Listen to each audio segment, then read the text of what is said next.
Penelitian itu seperti perjalanan menemukan sesuatu yang baru, petualangan untuk mengungkap misteri dunia kita. Di tengah perjalanan ini, ada konsep teori penelitian. Bayangkan teori seperti kacamata yang kita pakai untuk melihat dan memahami hal-hal rumit yang kita teliti.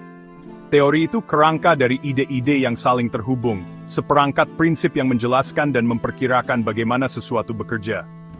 Intinya, teori penelitian adalah penjelasan yang kuat tentang hal-hal yang kita amati. Bukan cuma tebakan atau dugaan, tapi berdasarkan bukti dan logika. Anggap saja seperti menyusun puzzle, di mana setiap bukti cocok satu sama lain untuk membentuk gambaran yang utuh dan menyeluruh. Untuk benar-benar memahami kekuatan teori penelitian, kita harus mempelajari tujuan dan penerapannya. Bagaimana teori memandu penelitian kita? Apa manfaatnya dalam pencarian kita akan pengetahuan? Civic Lunge. Teori adalah tulang punggung dari penelitian yang bermakna. Teori menyediakan kerangka kerja untuk memahami hubungan antar variabel dan memandu proses penelitian. Bayangkan memulai perjalanan tanpa peta atau kompas. Penelitian tanpa dasar teori juga akan sama membingungkannya. Salah satu tujuan utama penggunaan teori dalam penelitian adalah untuk menyediakan sudut pandang dalam menafsirkan temuan kita. Data mentah, tanpa konteks teori, bisa seperti kepingan puzzle yang berantakan. Teori membantu kita menyusun kepingan-kepingan ini, mengungkap gambaran besar, dan memberikan pemahaman yang lebih dalam tentang fenomena yang diteliti. Selain itu, teori memungkinkan kita untuk membuat prediksi tentang peristiwa atau perilaku di masa depan. Dengan memahami prinsip-prinsip dasar yang mengatur suatu fenomena, kita dapat mengembangkan hipotesis dan menguji validitasnya melalui penelitian empiris. Kemampuan prediksi ini penting untuk memajukan pengetahuan dan memberikan informasi untuk aplikasi praktis. Dalam penelitian kuantitatif, di mana angka sangat penting, teori memainkan peran penting dalam membangun hubungan antar variabel. Teori menyediakan kerangka kerja untuk memahami bagaimana perubahan pada satu variabel dapat memengaruhi variabel lain, memungkinkan peneliti untuk menguji hipotesis dan menarik kesimpulan yang signifikan secara statistik. Misalnya, teori perilaku terencana menyatakan bahwa niat seseorang untuk melakukan perilaku tertentu dipengaruhi oleh sikap, norma subjektif, dan kontrol perilaku yang dirasakan. Peneliti kuantitatif dapat menggunakan teori ini untuk merancang studi yang mengukur variabel-variabel ini dan memeriksa hubungannya, yang pada akhirnya memprediksi kemungkinan individu mengadopsi perilaku tertentu. Dengan menggunakan teknik statistik dan menganalisis data numerik, peneliti kuantitatif dapat mengkonfirmasi atau menyangkal proposisi teoretis, berkontribusi pada penyempurnaan dan kemajuan teori yang ada. Melalui proses yang ketat ini, teori dalam penelitian kuantitatif berfungsi sebagai alat yang ampuh untuk mengungkap pola dan menunjukkan keterkaitan dunia sosial. Sementara penelitian kuantitatif bertujuan untuk mengukur hubungan, penelitian kualitatif merangkul sifat pengalaman manusia yang kompleks dan rumit. Di ranah ini, teori berfungsi sebagai kerangka interpretatif, memandu peneliti dalam eksplorasi makna subjektif, proses sosial, dan konteks budaya. Teori dasar, misalnya, adalah pendekatan penelitian kualitatif yang menekankan pembentukan teori dari data. Peneliti yang menggunakan pendekatan ini membenamkan diri dalam data, mengidentifikasi pola dan tema yang muncul dari pengalaman hidup peserta. Tema-tema ini kemudian dijalin bersama untuk membangun teori yang menjelaskan fenomena yang diteliti.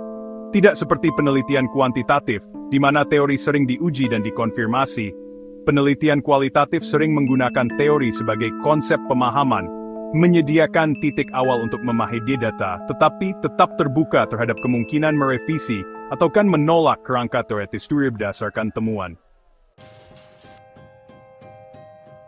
Bagian 5. Panduan langkah demi langkah untuk mendeskripsikan teori. Mendeskripsikan teori secara efektif sangat penting untuk mengkomunikasikan penelitian Anda secara jelas dan meyakinkan. Ini melibatkan penyajian konsep kunci, asumsi, dan proposisi teori dengan cara yang logis dan mudah diakses. Berikut panduan langkah demi langkah untuk membantu Anda menavigasi proses ini. Pertama, identifikasi teorinya. Mulailah dengan menyebutkan nama teori yang akan Anda gunakan. Berikan ikhtisar singkat tentang konteks historisnya dan ilmuwan yang mengembangkannya. Selanjutnya, definisikan konsep-konsep kunci. Teori dibangun di atas konsep-konsep kunci yang mewakili ide-ide abstrak atau fenomena. Definisikan konsep-konsep ini secara jelas dan ringkas. Pastikan audiens Anda memahami artinya dalam konteks teori. Lalu, uraikan proposisi-proposisi kunci. Proposisi adalah pernyataan yang menggambarkan hubungan antar konsep teori. Pada dasarnya, ini adalah pernyataan jika-maka yang menjelaskan cara kerja teori. Nyatakan proposisi-proposisi ini dengan jelas, soroti hubungan antar konsep. Terakhir, ilustrasikan dengan contoh. Untuk membuat teori lebih nyata, berikan contoh konkret tentang bagaimana teori tersebut telah diterapkan dalam penelitian sebelumnya atau situasi dunia nyata. Ini membantu audiens Anda memahami implikasi praktis dari teori tersebut. Bagian 6. Mengilustrasikan deskripsi teori, contoh praktis. Mari kita ilustrasikan proses mendeskripsikan teori menggunakan teori kognitif sosial, atau TKS sebagai contoh. Pertama, identifikasi teorinya. Teori kognitif sosial, yang dikembangkan oleh Albert Bandura, menekankan interaksi timbal balik antara individu, perilaku mereka, dan lingkungan mereka. Selanjutnya, definisikan konsep kunci. Konsep kunci dalam TKS meliputi determinisme timbal balik, yaitu gagasan bahwa faktor pribadi, faktor lingkungan, dan perilaku terus berinteraksi dan saling memengaruhi. Pembelajaran observasional, yaitu belajar dengan mengamati perilaku orang lain dan konsekuensinya. Dan efikasi diri, keyakinan individu pada kemampuan mereka untuk berhasil melakukan suatu perilaku.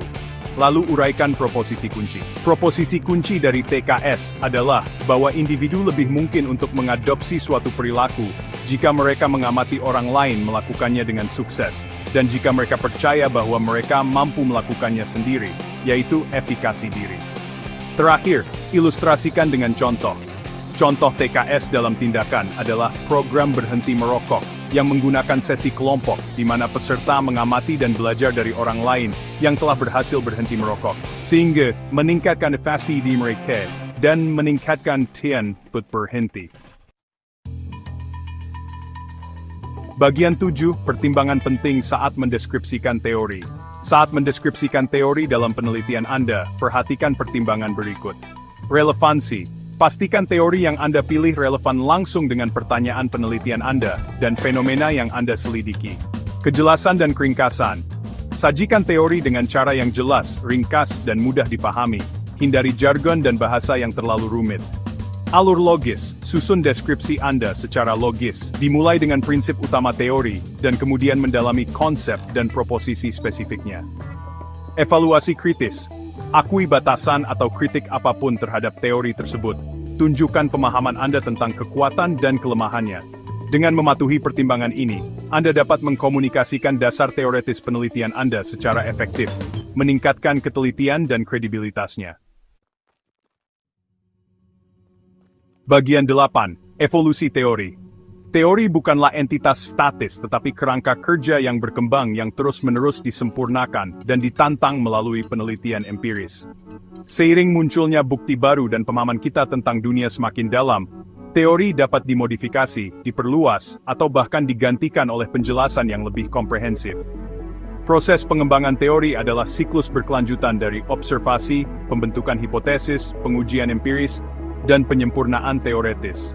Peneliti memainkan peran penting dalam proses ini dengan mengevaluasi secara kritis teori yang ada, mengidentifikasi celah dalam pengetahuan kita, dan mengusulkan kerangka teoretis baru atau yang direvisi yang lebih baik, menjelaskan fenomena yang diamati. Sifat dinamis teori merupakan bukti dari sifat penyelidikan ilmiah yang selalu berkembang. Ini menyoroti pentingnya tetap terbuka terhadap ide-ide baru, mempertanyakan asumsi, dan merangkul proses iteratif penciptaan pengetahuan. Bagian 9. Kesimpulan. Signifikansi teori penelitian yang abadi. Dalam permadani penelitian, teori berfungsi sebagai benang yang menghubungkan observasi, wawasan, dan penemuan kita. Teori menyediakan kerangka kerja untuk memahami kompleksitas dunia di sekitar kita, memandu pertanyaan kita dan membentuk interpretasi kita. Baik menjelajahi seluk-beluk perilaku manusia, atau mengungkap misteri dunia alami, teori penelitian tetap merupakan alat yang sangat diperlukan untuk memajukan pengetahuan dan mendorong kemajuan. Saat kita terus menjelajahi batas-batas pemahaman manusia, mari kita ingat pentingnya teori penelitian yang abadi.